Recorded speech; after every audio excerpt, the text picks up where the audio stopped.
The teacher ran away with her son from her tyrant millionaire husband to a village. When she found out who her new neighbor was, she couldn't believe her eyes. Through the noise that reigned during the break, the bell rang for the lesson. The students rushed to their classrooms to avoid being late for the start of class. This was Senior Nejuo's private school. Only the wealthiest residents of the city could afford to send their children here. The leather furniture in the foyer and the expensive office equipment in every classroom were clear evidence of this. Amanda had a lesson with the 7th grade. She leisurely got up from the table, took her textbooks and notebooks, and left the teacher's lounge. Gonzalez is probably not prepared for the lesson today.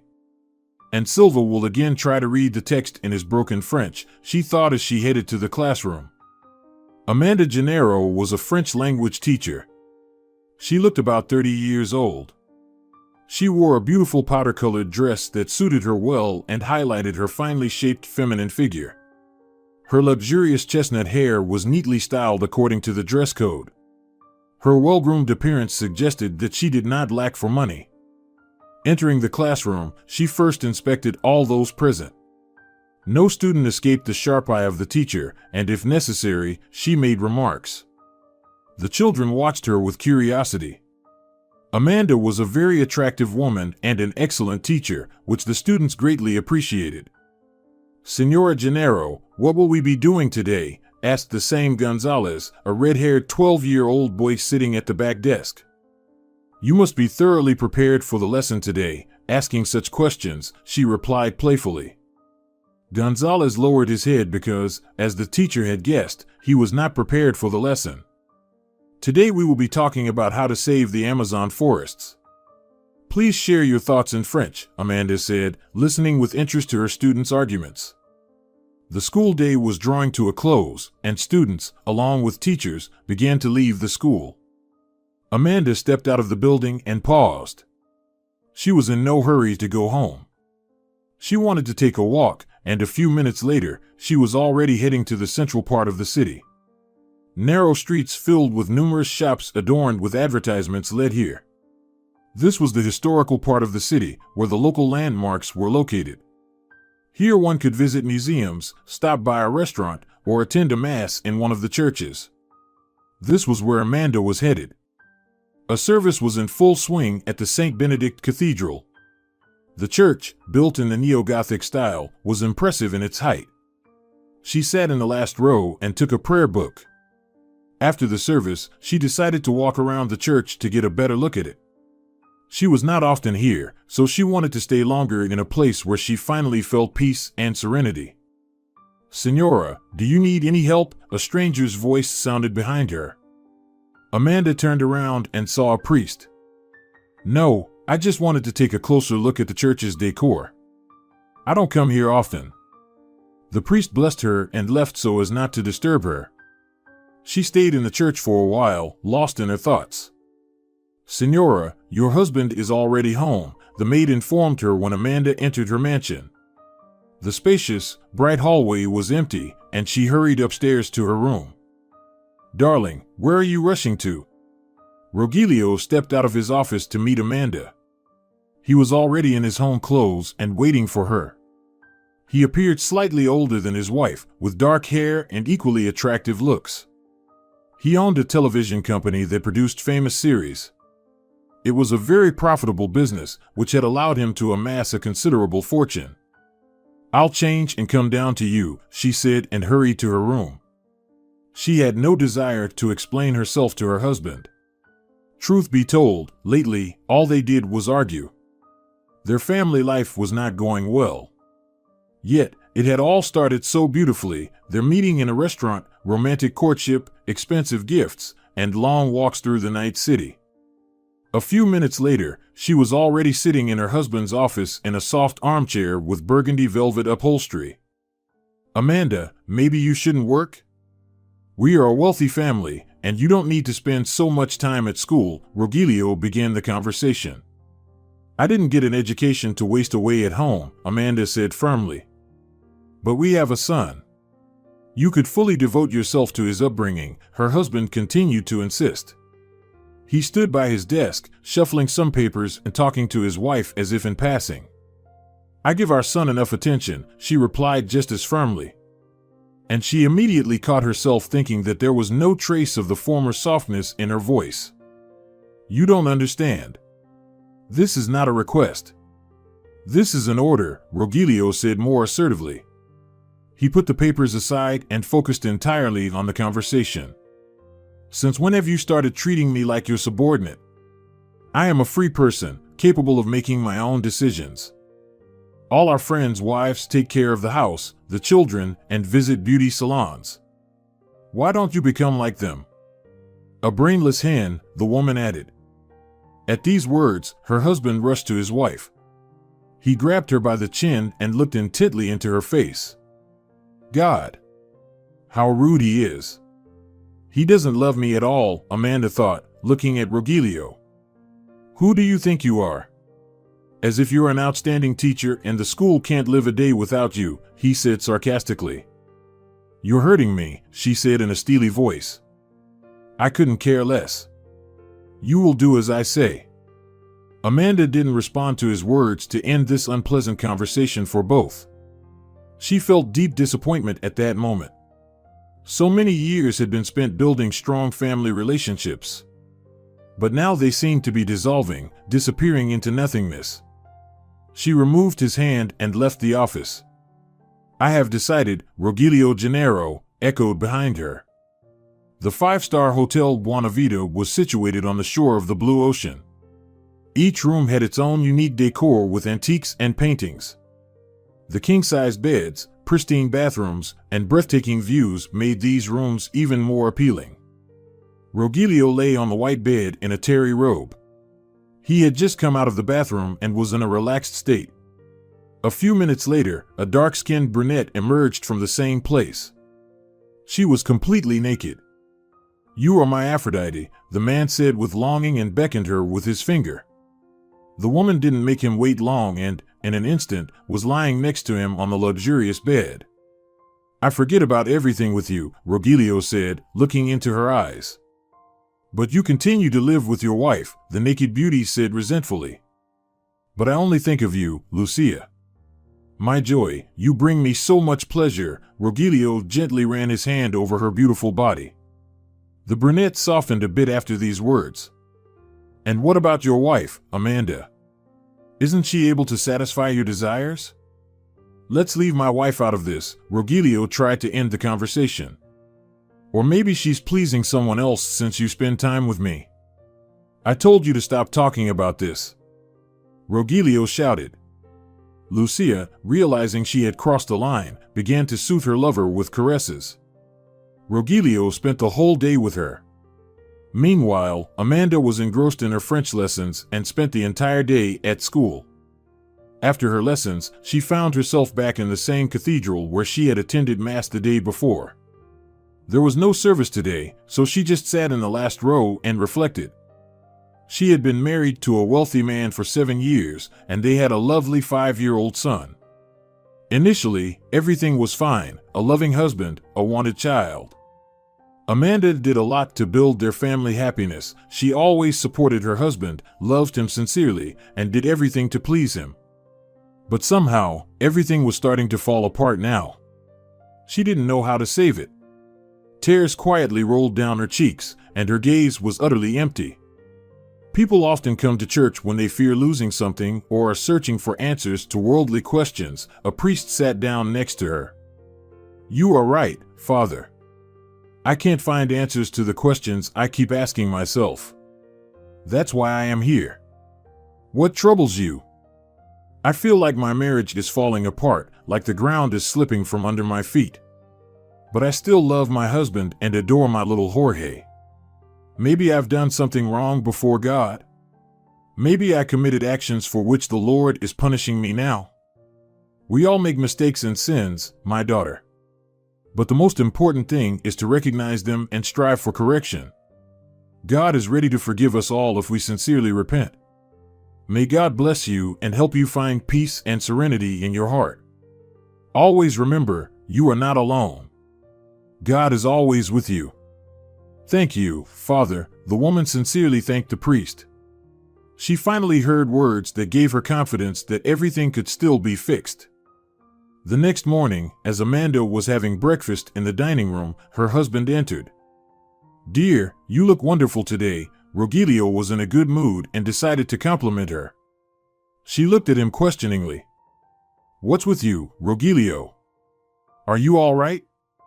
Amanda was an attractive woman, but her husband rarely said nice things to her lately.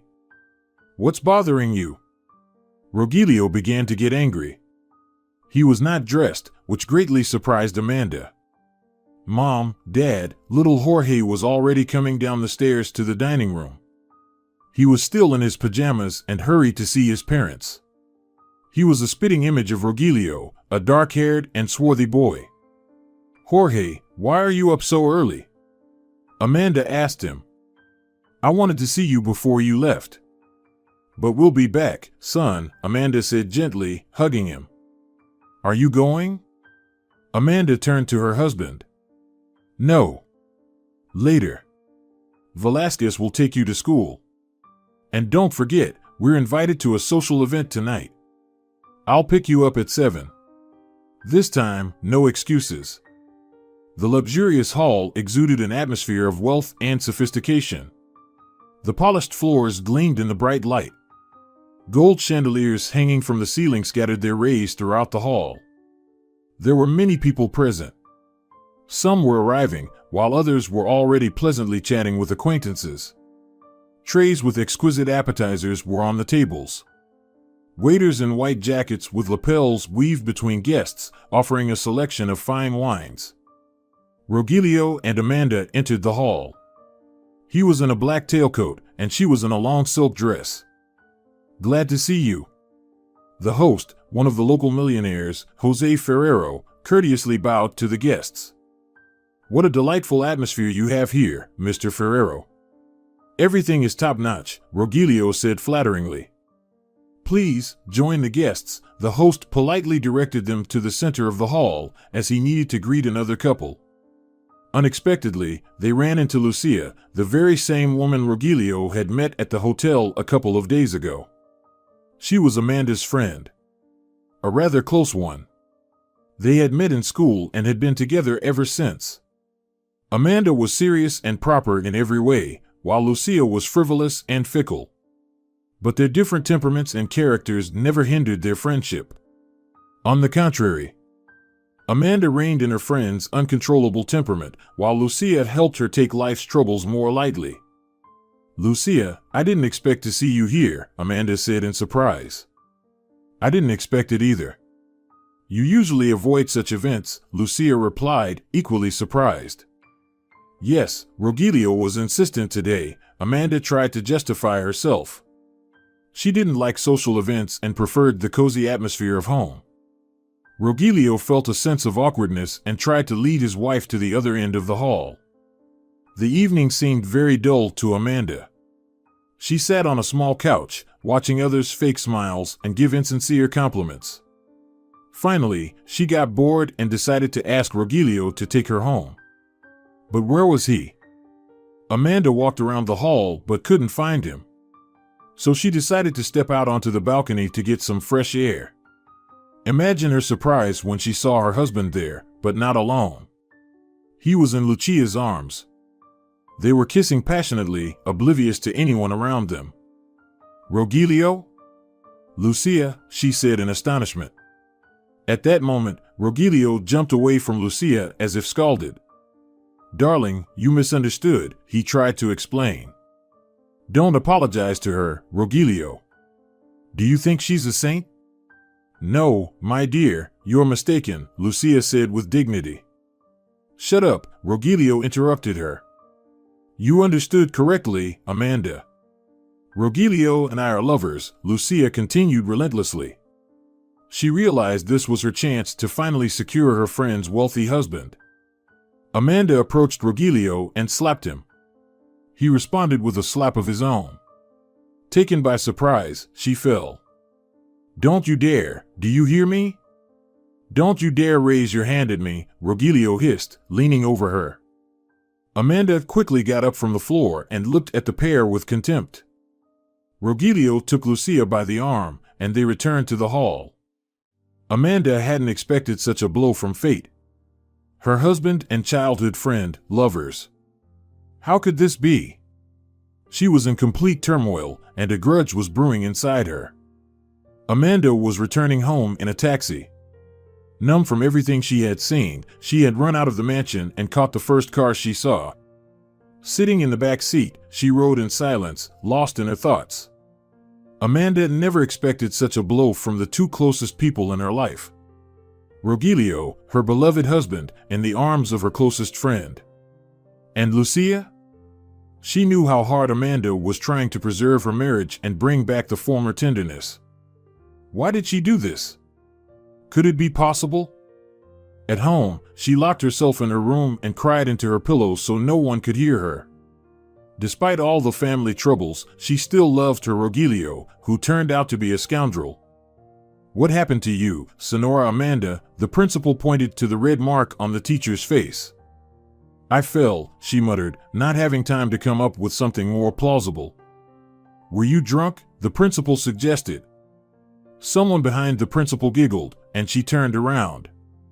Silence fell. Come to my office, Paula said, leading the way. Amanda followed her. The principal sat at her desk and pointed to a seat opposite her. She looked at Amanda, so young, beautiful, and neat in every way.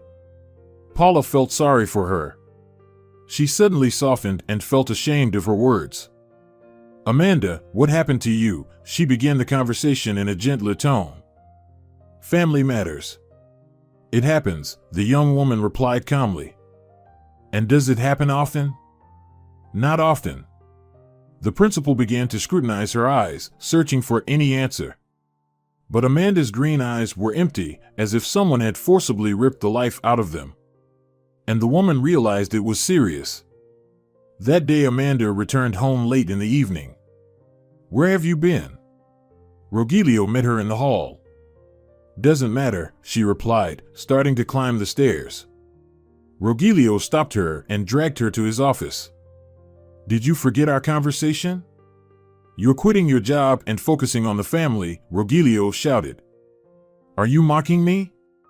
After everything I saw? Amanda responded calmly. This only infuriated him more. Did you forget who you are? A pathetic teacher living off her rich husband. I don't need anything from you. I can support myself. You won't last a day without me. I'm telling you again, you quit your job and stay home. Not a chance, Amanda said and headed for the door. Rogelio grabbed her from behind and threw her to the floor. He kicked her furiously. Amanda tried to shield her face with her hands, but it was in vain. The kicks pierced her body with sharp pain. Amanda didn't utter a sound. Finally, when Rogelio finished, she managed to get up. Blood trickled from her nose. She covered it with her hand and whispered, "Why?" Rogelio stood next to her, his eyes filled with rage. Amanda slowly left the office. Rogelio stayed behind. All this time, little Jorge slept peacefully in his room, unaware of what was happening between his parents. It was already late evening. Amanda didn't go upstairs, but left the house as she was and ran with all her might. She ran for a long time, not looking back, despite the pain. She only stopped when the residential area was out of sight. Why? She screamed at the top of her lungs. The terrible sound scattered birds from the trees, which she couldn't see. The birds' cries brought her back to her senses. Amanda looked around. Seeing no one, she threw herself to the ground and cried in despair. It seemed no one in the world could be more miserable than her. Meanwhile, Rogelio sat at his desk, shuffling through some papers. He stayed in his office to sleep. Amanda, regaining some composure, returned home. She had nowhere else to go. And her little son remained in the house. Amanda approached the mirror with fear the next morning. Her nose was swollen and had turned a purplish color. There were bruises under her eyes that couldn't be covered up by any means. No, this can't go on any longer, she said to herself. It sounded so determined that there was no doubt that this moment would change her entire life. And it wasn't resentment, nor hatred for the person she had lived with for so many years that was speaking. It was her sense of self-worth and her desire to correct her mistakes. At that moment, she began frantically searching the room. Amanda looked under the bed, opened all the cupboards in a row, pausing only for a moment to continue her search. Yes, where could it be? She muttered to herself and continued searching. Found it, she exclaimed, as if she had discovered a treasure trove of jewels. In reality, it was much simpler. She had found a large suitcase they used for trips with Rogelio. Amanda sat on the edge of the bed and began to stare at it intently.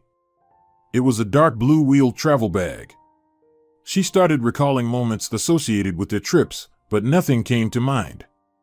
This only proved that the decision she made just minutes ago was the only correct one. While her husband was at work, she packed the bag, took her son, first documenting her injuries at the hospital, and left. Geriakura, that was the name of the place Amanda arrived at with her son. It was chosen completely at random. She liked the name. There were no relatives or acquaintances here. Mom, why did we come here? You said we were going on an interesting trip. And I'm so tired. When will the fun begin? And why are we without Dad? Asked little Jorge. Be patient, sweetheart. Everything will come. Dad has a lot of work, so he couldn't come with us, Amanda replied, gently ruffling his hair. Amanda and Jorge got off the bus. After 6 hours of travel, everything was stiff, and they wanted to stretch a bit. Senora, would you like a ride somewhere? A smiling man, presumably a local, approached the strangers. Are there any houses or apartments for rent in your village? Amanda asked. There are. Are you staying long? I haven't seen you here before, the villager inquired. As long as it takes, the woman grumbled, and the man understood that she wasn't in the mood for conversation. Hop in the back seat. Geriakura was a fishing village right on the ocean shore. The entire economy was built on trading fish for other goods or money. The place was secluded. Rarely did anyone visit, although the locals were quite sociable and welcomed every new face. That's why the man at the bus stop was so happy to see Amanda and her son. After about 10 minutes, he stopped his pickup truck near one of the huts. It was a small wooden structure with a couple of windows and a thatched roof. Do you like it? The man asked cheerfully. Yes, Amanda replied and went inside. The household items were very modest, a wooden bed, a table, and a couple of chairs. Who lived here? She asked the guide. An old lady. After she passed away, the villagers took her simple belongings. And the hut remained. Amanda stood in the middle of the humble abode, looking around. Jorge was utterly confused. Where were the promised entertainments and when would they begin? The guide was also watching her closely. He noticed her carefully concealed bruises on her face, even though she was wearing dark glasses. It's none of my business, he thought.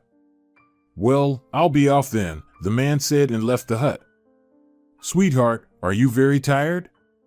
Amanda asked her son. Not really. Then I suggest we take a walk along the shore. On the ocean shore, there were unusually white sands and a deserted beach. Only the fishermen in their boats far away were casting nets to catch fish. How about a race? Who gets to the water first? Amanda shouted playfully.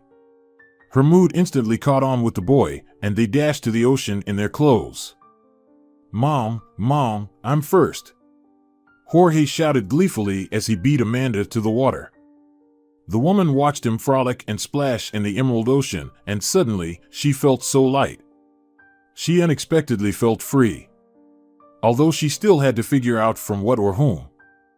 I'm coming to you, she shouted and dove into the green depths. They splashed and played for a long time, perhaps as they had never done in their entire conscious lives. Rogelio's house was in complete chaos. He didn't find his wife or son when he returned home in the evening. The servants couldn't answer his numerous questions. Where the hell are my wife and son? They left this morning, replied the maid. Where to? We don't know. After hearing this, he dashed upstairs to the bedroom. Rogelio opened the wardrobe and noticed some of Amanda's clothes were missing. Did they take a suitcase with them? He shouted to the maid. Yes, a blue travel bag. He then rushed to his son's room.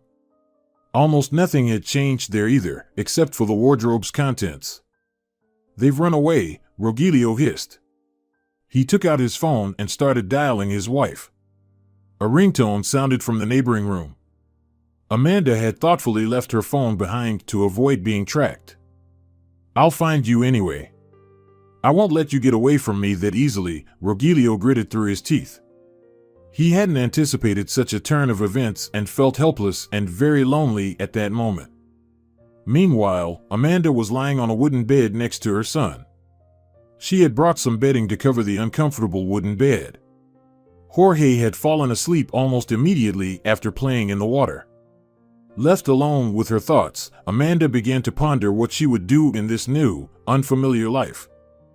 Is there a school in this village? Will I be able to continue my teaching career? Although French lessons are unlikely to be needed in this remote place, she thought, staring into the darkness. Oh, how could I forget? She almost exclaimed, but caught herself, almost waking her son. Jorge didn't wake up. She quickly jumped out of bed and began searching through her travel bag. Finally, at the very bottom, she found a few sheets of paper and some colored pencils she had taken for Jorge. The woman was very excited. In the dark, she found a lamp and lit it. Amanda sat at the table and took a black pencil in her hand. She thought for a moment, but then began to work, drawing something on the white sheet of paper. She looked very focused. She repeatedly picked up the paper and examined it from all angles. By morning, she had finished a sketch of the beach where they had so much fun with Jorge. I think it turned out quite well.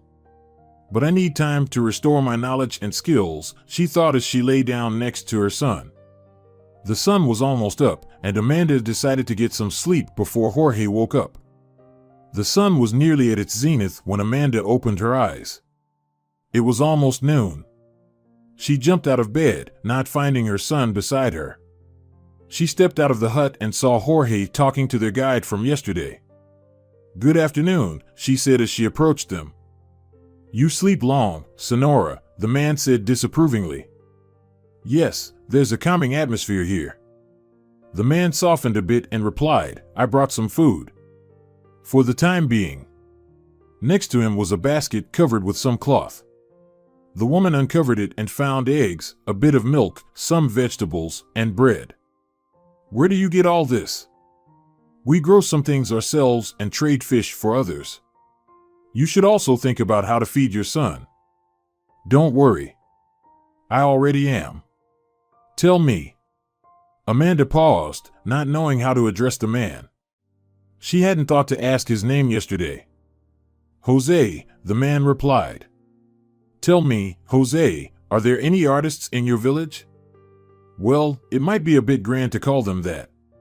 But is there anyone who draws well? Yes, there is one. He lives like a hermit. Sometimes he appears, sometimes he disappears. God knows where he goes all this time. Introduce me to him. If he hasn't disappeared again, I'll take you to him. You have no idea how much you're helping me. And they headed to the hut of the mysterious artist, who she thought could help her start a new life. But when she entered the hut and saw him, she was speechless. It was him. Amanda suddenly found herself in the past, her life rewinding 10 years. There it was, the cherished diploma from the pedagogical university. She, young and ambitious, was making grand plans and dreaming of fulfilling herself in her profession. No, I won't work in an ordinary school. At least a gymnasium. Preferably one with an advanced French program, she told everyone. And she achieved it. She got a job at one of the most prestigious schools, where she was assigned to the senior classes. Teaching came easily. The students loved the young and attractive teacher and eagerly awaited her classes. What more do high school students need, with their young blood boiling and hormones raging? She excited their imaginations with the wildest fantasies. Amanda diligently taught them grammar and conversational French, constantly giving them challenging topics. I suggest we talk about environmental problems and their solutions. What do you think about that? We think it's time to study the French kiss, not solve environmental problems, the high school students replied to her question. At first, she blushed and didn't know what to say. But gradually, they got used to her, and she learned to steer the topic in the right direction. But one day, something still unsettled her. It was a regular lesson where they were going over a new topic. Amanda noticed that Guillermo, who was sitting at the back, was busy with something. He was so engrossed that he didn't notice her approach from behind. "What are you doing, Guillermo?" She pointed to the sheet of paper in his hands. "Nothing, Sonora," he replied, embarrassed. "And this nothing completely distracts you from the lesson. Show me what you have," and she tried to snatch the paper from his hands, but he didn't let her. "Well, I didn't know you were so bold," the young teacher said in surprise. "He's drawing your portrait," someone shouted from the class. "A portrait?" Amanda said in bewilderment. Guillermo placed the unfinished pencil drawing on the table, which clearly showed her facial features. "You'll stay after class today," she said seriously and continued the lesson. "You did a pretty good job. Did you study somewhere?" Amanda asked when they were left alone. "Yes, at an art school." "And who do you draw?" "Everyone, classmates, teachers, passers-by. My hand just reaches for a pencil whenever I see an interesting face," the young man said enthusiastically. "I also draw a little, but not as well as you do," Amanda decided to boast a bit. And she succeeded. The young man's eyes suddenly lit up. "Really? Can you show me your works?" At that moment, Amanda regretted what she had said. But she didn't want to back down in front of the student. "Yes, of course, at some point. And let's agree that from now on, you will focus on French during my lessons," she said in a businesslike manner. "All right," Guillermo said submissively. Amanda looked at him attentively. He was sitting at the table, looking at her with such a meek gaze that she felt uneasy about her tone. She felt sorry for him. He must be very sensitive, this boy, she thought at that moment. 10th grade, make sure everyone is here. All seats in the bus should be taken. Amanda started counting the children. She kept referring to the list, marking those who were present. "Everyone should be here," one of the kids said. "Wait, where's Guillermo?" she said suddenly. "He's always late. An artistic personality." "Yes, but we're already late for the excursion." "He'll be here in a couple of minutes." After these words, a breathless Guillermo was already jumping onto the bus step. His shoulder-length hair was tousled, and he looked as if he had just emerged from a crowd. "See? We told you." "Sorry," Guillermo said, looking at Amanda. And at that moment, there was a certain sparkle in his eyes that made her feel uncomfortable. Mentally, she admitted to herself that she was glad to see him. The excursion was to one of the local museums, where there was an exhibition of French Renaissance culture.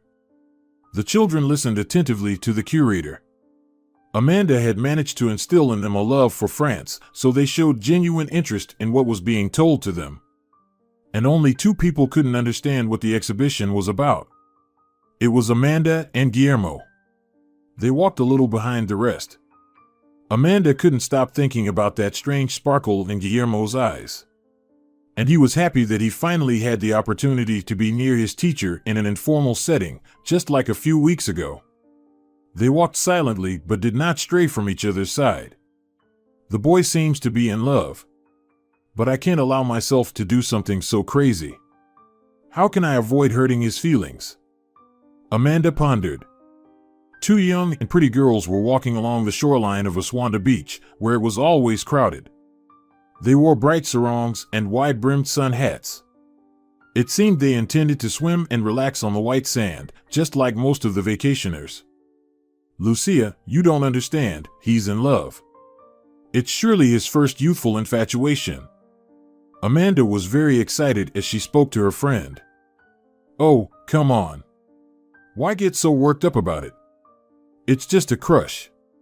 It passes quickly. Today he's in love, tomorrow he's found someone else. Don't worry about it." Lucia tried to change the subject as she was getting quite tired of it. "No, you don't understand," Amanda persisted. But Lucia wasn't listening anymore. She was flirting with a young man who had come over to her, a guy playing beach volleyball with his friends.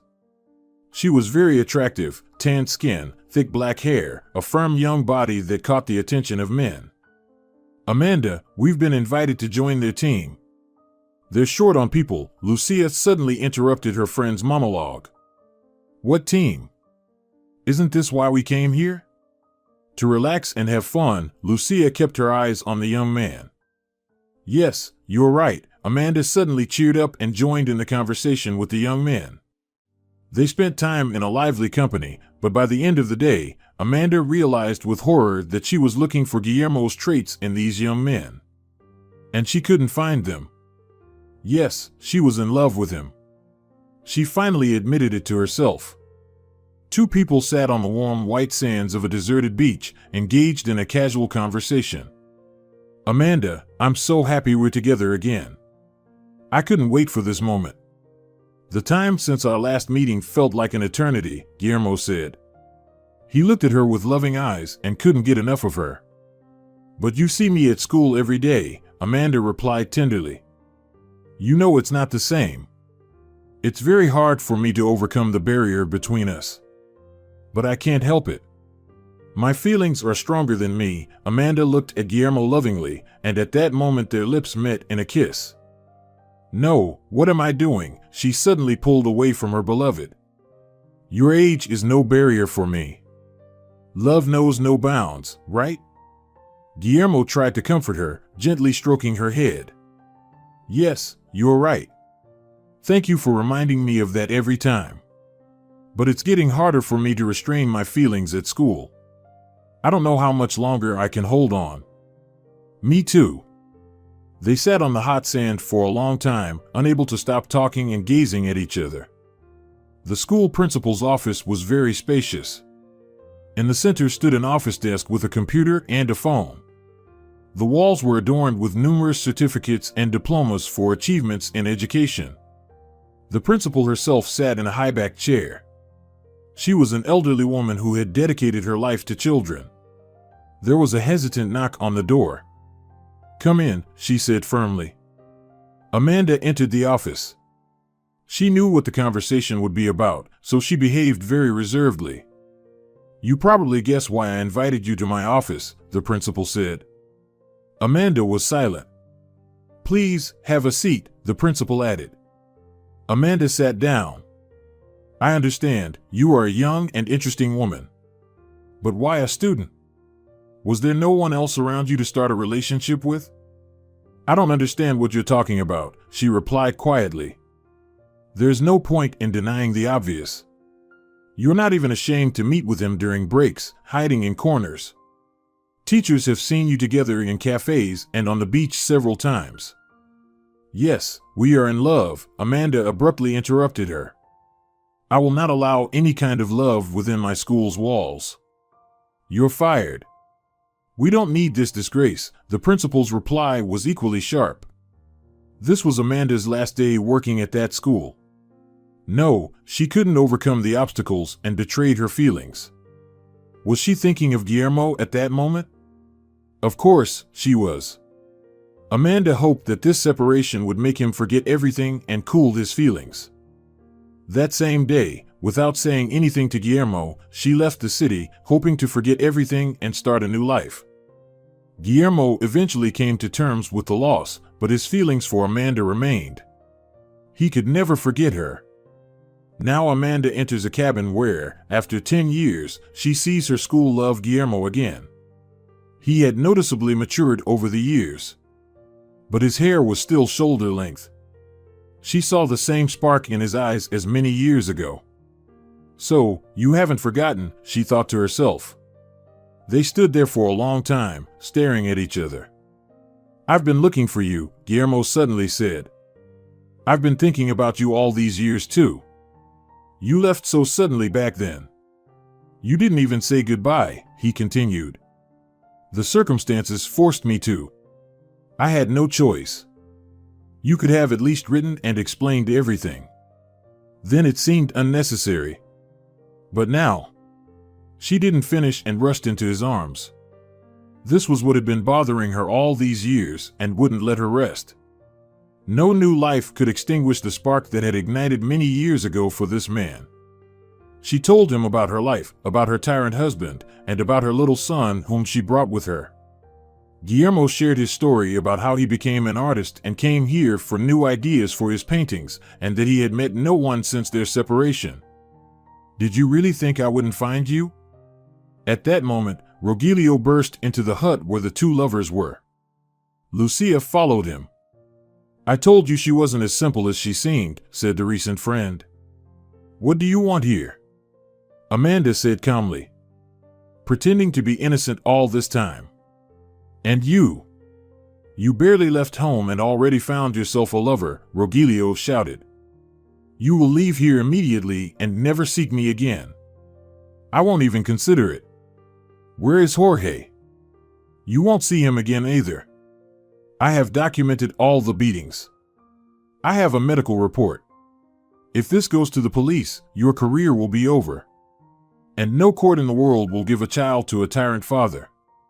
You." Rogelio tried to swing at Amanda, but Guillermo stopped him. "Leave us. Amanda owes you nothing anymore. And who are you, kid? One of her students?" "Yes, her favorite student. And she is my favorite teacher and beloved woman. For 10 years now." Rogelio stood in utter confusion. Next to him, Lucia hissed, "I told you, but you didn't want to believe it." He looked at them closely and realized the guy was telling the truth. Both Amanda and Guillermo were glowing with happiness. He had never seen her like this. Yes, she married him out of love. Rogelio felt it. But it seems this first love was stronger. Saying nothing, he left the hut. "I will file for divorce," Lucia shouted after him. He heard her but did not even turn around. Rogelio realized this was the end. "Beloved, why aren't you ready yet?" "We need to leave in a couple of minutes," Amanda said to Guillermo, who was adding something to a painting. "Just a little more, dear." "Just one more stroke," he replied, not looking up from his work. Amanda approached him from behind and hugged him. "Daddy, Daddy," two little girls, 3 and 4 years old, burst into the room. "Anna, Vittoria, don't disturb your father, or we won't make it in time today." Amanda tried to calm them down, but the little ones ran out immediately. "Now it's done, we can get ready." Guillermo stepped back and took another look at his painting. "I'm glad. Your tuxedo is waiting for you in the room." Amanda was already in her evening dress, waiting for her husband to go to his first exhibition. Finally, Guillermo, Amanda, everyone is already here. The administrator greeted the couple as they entered the exhibition hall. Portraits of various people were neatly hung on the walls, and the numerous audience was examining them with interest. "Guillermo, your moment of glory has arrived," Amanda said. "Our moment of glory," Guillermo corrected her and walked towards the microphone. "Ladies and gentlemen, may I have your attention, please? I give the floor to the author of today's exhibition, Guillermo." The voice echoed through the microphone.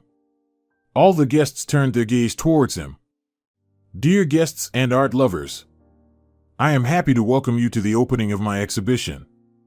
This is a very important moment in my life. Finally, I can share with you my creations and the ideas that inspire me. Each work presented here became for me not just a painting on canvas, but a part of myself. In every stroke, in every line, I tried to convey my feelings, thoughts, and dreams. And I hope they will astonish, inspire, and ignite your imagination. I would like to introduce you to my muse, as well as my colleague in the creative workshop and my wife, Sonora Amanda. She is the one who inspired me to take this step and helped me through this journey from beginning to end. I wish you all a pleasant time and such inspiring and fateful encounters. Thank you for being here today. After these words, he looked at Amanda, and the sparkles in their eyes glowed again, just as they did 10 years ago. Though perhaps they never dimmed all this time. Because everyone has a soulmate who completes them. And the main thing is not to lose them, and if you do, to do everything to reunite. Dear viewers, if you enjoyed the story, please support the video by liking it and leaving a comment. Thank you very much.